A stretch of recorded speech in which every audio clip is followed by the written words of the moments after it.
Hi again.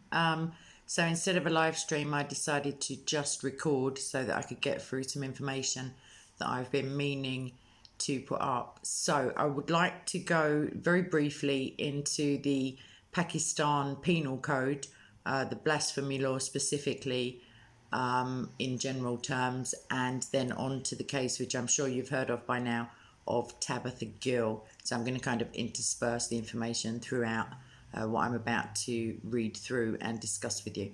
So Tabitha Gill, she's worked as a nurse in Pakistan, the Islamic Republic of Pakistan, and she's been accused and charged under the country's blasphemy laws. Although she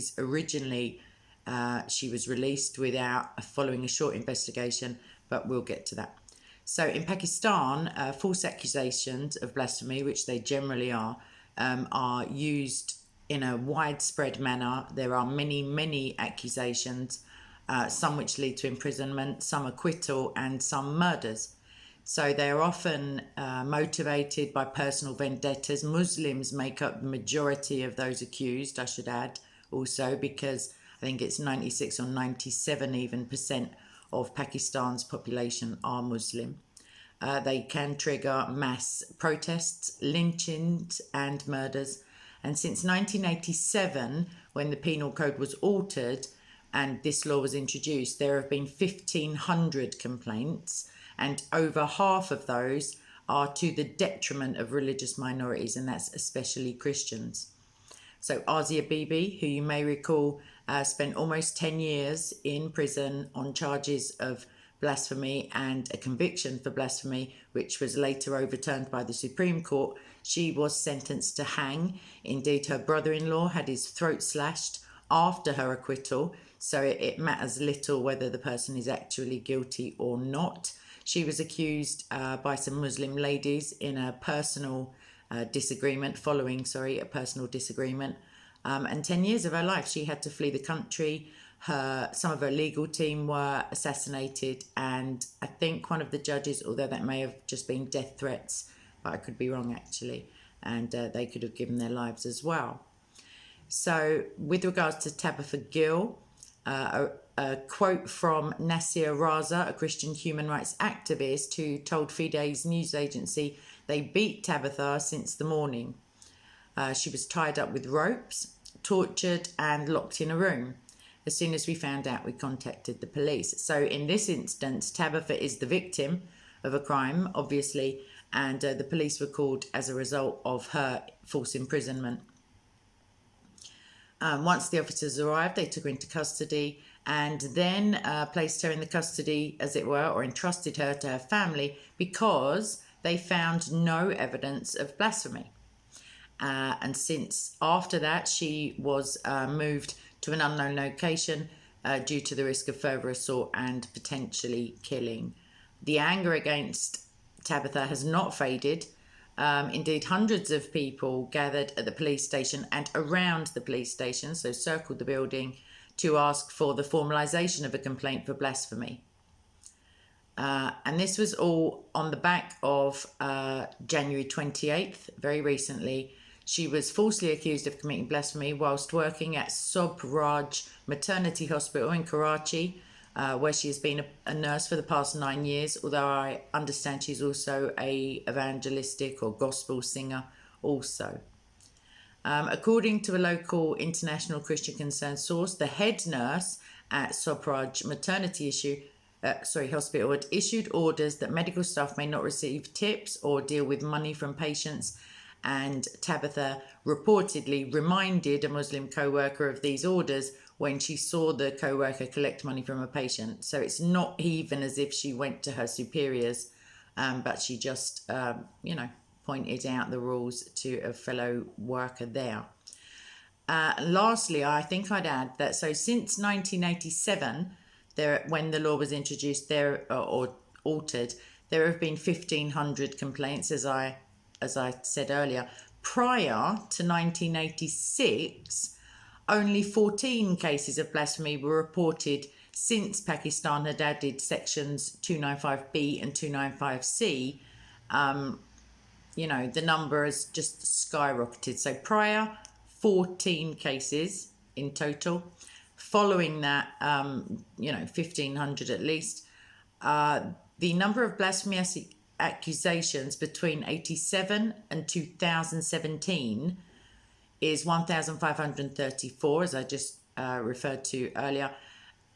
Those individuals are made up of differing demographics, obviously. So out of the 1,534 people accused of blasphemy, 829 of those accusations, i.e. 54% of them, were made against minorities. And seeing as how Christians make up only 1.6% of the overall Pakistan population, the 238 accusations, or 15.5% of the overall total made against Christians, is massively disproportionate.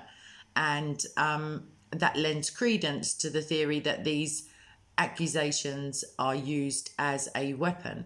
I'd also like to point out, I think, that when I was reading up on sections 295B and C, there is made mention of, any recognised religion is covered by Pakistan's blasphemy laws in theory. And I would suggest actually that, Tabitha was accused of speaking, I think, ill of, I think I remember reading Adam, who Islam views as a prophet, although Christianity doesn't. So any prophets, including obviously Muhammad for Muslims, and speaking ill of recognised religion. So I would put forward the case that calling Jesus, or Isa, who is the Islamic version of Jesus, calling him just a man, merely a prophet, in the consideration of Christianity, bearing him to be God, is pretty insulting, really, or it's at least missing the point massively. He's also called the Word of Allah in the Quran, if that's of any interest to any Muslims who want to look into that and see why he has such a high standing, or a higher standing indeed than Muhammad within the Quran, because as we know, Muhammad is promised that his sins will be forgiven, former sins, current sins, and future sins, whereas Isa in Surah 19:19 is described as a pure child. And since he is the word of Allah, I'm assuming if it mirrors Christian theology in any way, he cannot lie. He won't lie, because God does not lie. Although Allah does describe himself as the best of plotters or planners or deceivers, depending on which translation you would like to adhere to. And indeed which Quran you would like to adhere to. I don't know if there are any discrepancies between that verse in the many different versions of the Quran that we see coming forward as the result of various Christian scholars who are making massive headway in that. And I will be discussing that shortly in a video next week, I hope, with Dr. J. Smith and Robert Spencer. So there have been many outrages in Pakistan concerning people who have been acquitted also. And some people don't even get to trial before they're murdered. So that's another thing that's worth looking into if you're interested in knowing the truth, basically. Because the truth, as the Bible says, will set you free, not necessarily the truth of persecution, because that's already foretold by Christ in the Bible. However, truth is always preferable to a lie, and or to just the absence of the truth, in actual fact, which is what the mainstream seems to be determined to present us with. Whilst everybody in the mainstream seems determined to keep an obsession going with COVID-19 and related stories, which I'm sure are very important if taken correctly, or if read without just believing everything we're told. At the same time, the truth of persecution in Nigeria, for example, in Ethiopia, in Pakistan, in North Korea, in Somalia, in Yemen, Chad, it's not an endless list. It's a top 50 list, but then there are like number 51. Obviously that it doesn't drop off. There are still countries where there are levels of persecution that may not be very high to extreme, but are already high. And they unfortunately don't make it into the top 50 list this year, because we have such a wealth, as it were, of countries who do practice extreme to very high levels of persecution, which unfortunately include false allegations, false imprisonment, murders, lots of different things, beatings, dismemberments, being forced to publicly recant your views, separation from your family, mass kidnappings of children, women being taken into sexual slavery in actual fact, which is pretty detestable. So I, for one, am pretty sick of it. And I'm also pretty embarrassed by the media, at least in my country, doing its best to cover these things up. Because as I know, and hopefully now you will know, once I tell you, you'll take my word for it, or you'll go and have a look, at least the British government has declared that the murder and persecution of Christians is at genocidal levels. So it's not something that is being blown out of proportion by Christians and other people, even like secularists or atheists are keen to point out the discrepancies between what the media tells us and what the actual state of reality is. And I'm afraid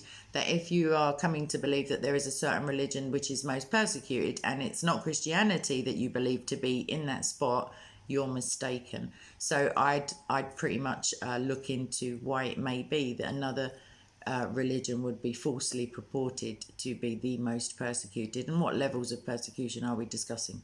I mean, there are trivial civil matters, and then there are murders and genocide going on. So I don't mean to depress anybody. Please do. I will include links from where I got the information from in the description box.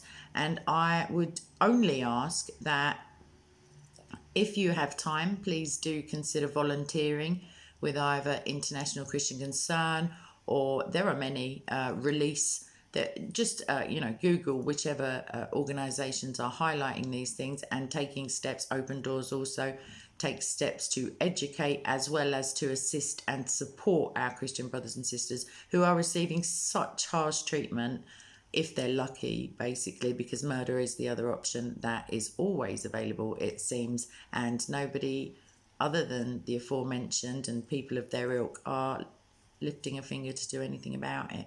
So I realise that we're all going through slightly difficult or differing, experiences of lockdowns and restrictions and have more time on our hands. And if you do find yourself with more time on your hands, please do consider volunteering. Please do like, share, subscribe to these videos and to my channel, also to SOCO Films, the main channel. And the most important thing, which I was getting to, is please do pray. Even if you're not a regular or a prayerful person, or you just don't pray very regularly, or your prayers are kind of ad hoc, or if you only say the Lord's Prayer, for example, please do consider making additional supplications to the Lord for his the outpouring of his Spirit in places like Pakistan and Nigeria and all the others, and to keep these people in your mind, because each and every death, each and every murder sends out, all you have to do is link it in your mind to an awful death that you may have experienced in your own family or community, and remember or consider, if you haven't had those experiences, please God, the devastation that entails from just one senseless murder, and the ripple effect and the waves of despair and distress that these things cause. And then try to picture living in a country where these things are routine. And also knowing that your Christian brothers and sisters abroad may not even know about your plight. And I just pray for these people regularly, and specifically as well, not just for all persecuted Christians, but specific countries, specific regions. And also I pray most importantly for the persecutors, because we are commanded to pray anyway for the persecutors, but I don't do it for that reason necessarily. I do it because if anybody needs the scales removed from their eyes and the truth to set them free, it would be the people who are labouring under a strong delusion that the murder of Christians is somehow pleasing to the Most High God, which it isn't. And I'm going to say thank you very much for watching, and goodbye. Bye-bye.